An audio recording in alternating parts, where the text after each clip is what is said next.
At first light, a hand rises out of the surf holding a wet rope. Another hand steadies a child on a low wooden raft while the beach comes closer with every wave. The people arriving do not look like a force that can break a continent. They look cold, tired, and small. Their tools fit in bundles. Their fire has to be protected from water. The first footprint they leave will be gone before the tide turns. That is the contradiction. The arrival is fragile. The consequence is not. Long before farms or cities, humans crossed into living worlds that had grown for ages without us. Engines and smokestacks were still beyond imagination. In some of those worlds, many of the largest animals vanished soon after. The first human flood was not made of concrete or machines. It was made of bodies that could plan together, carry flame, learn fast, and keep moving. For a very long time, sea barriers divided life into different experiments. Afroasia had its own predators, prey, plants, and long history of humans. Australia and the remote islands beyond it held other arrangements. Isolation had been working there for millions of years.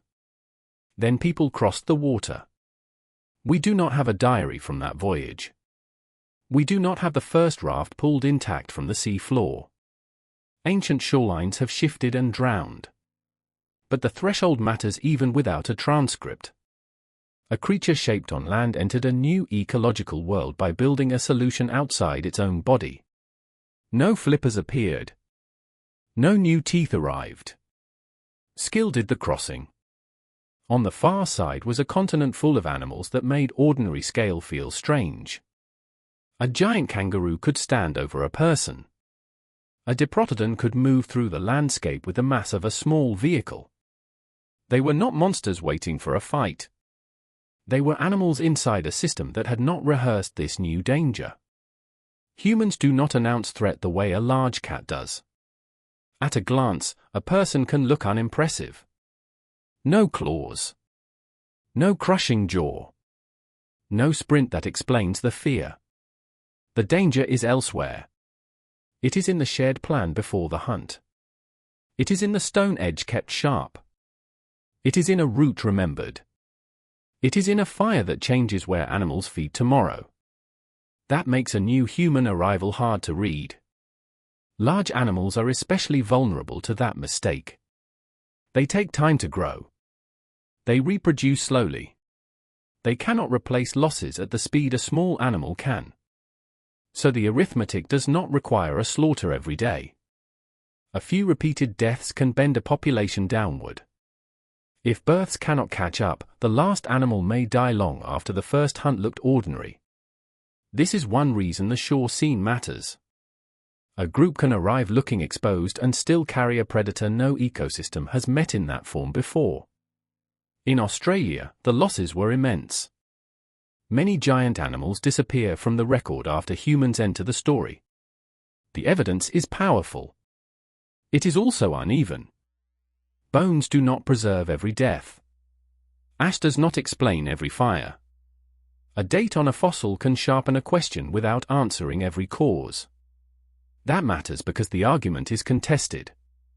Some explanations put hunting at the center. Some stress fire and vegetation change. Some stress climate pressure. A more careful picture lets those pressures meet. A changing environment can weaken a population. Human arrival can add the final pressure that the old system cannot absorb.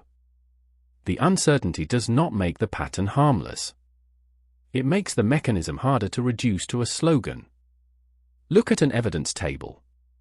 A large bone sits beside a darkish layer. A fossil trace shows what one animal ate. None of them can explain what happened everywhere by itself.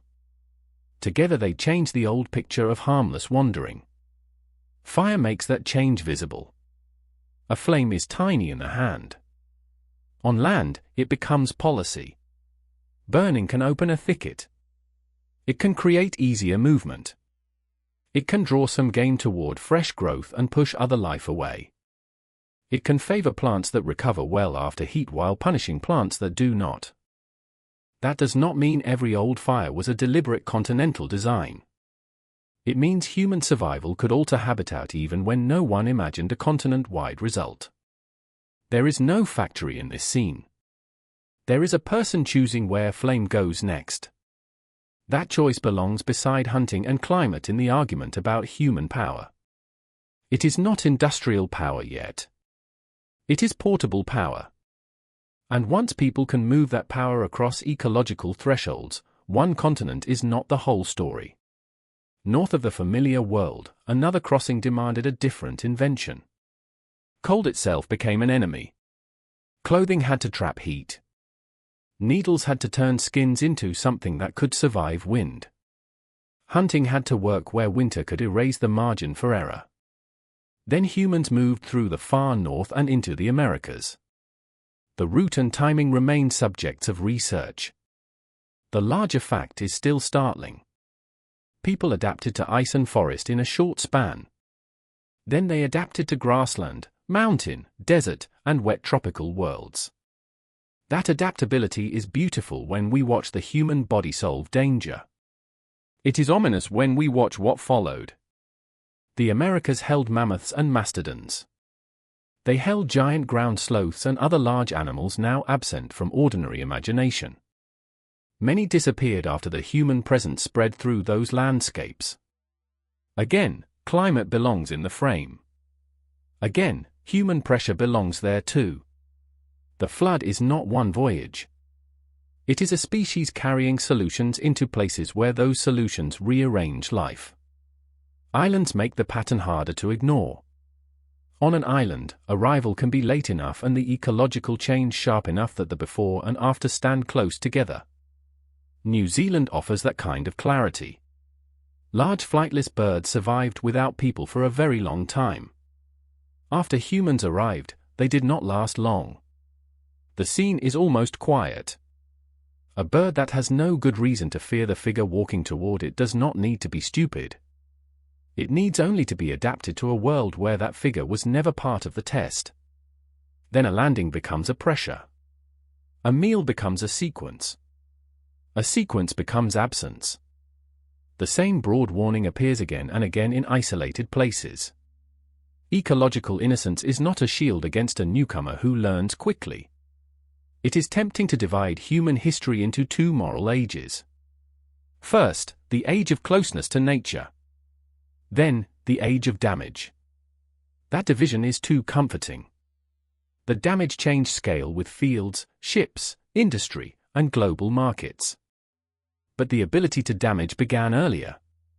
It began with migration that outran ecological preparation. The people on the beach were not villains from the future. They were human beings surviving by intelligence, cooperation, appetite, and nerve. That is exactly why the story is unsettling. Our best traits do not wait politely outside the biosphere. They enter it. The first footprint disappears underwater. The missing animal does not. And once the living world has learned what our arrival can mean, the next question becomes sharper. What happens when the animal that could already reshape landscapes stops moving and starts reorganizing life around a field?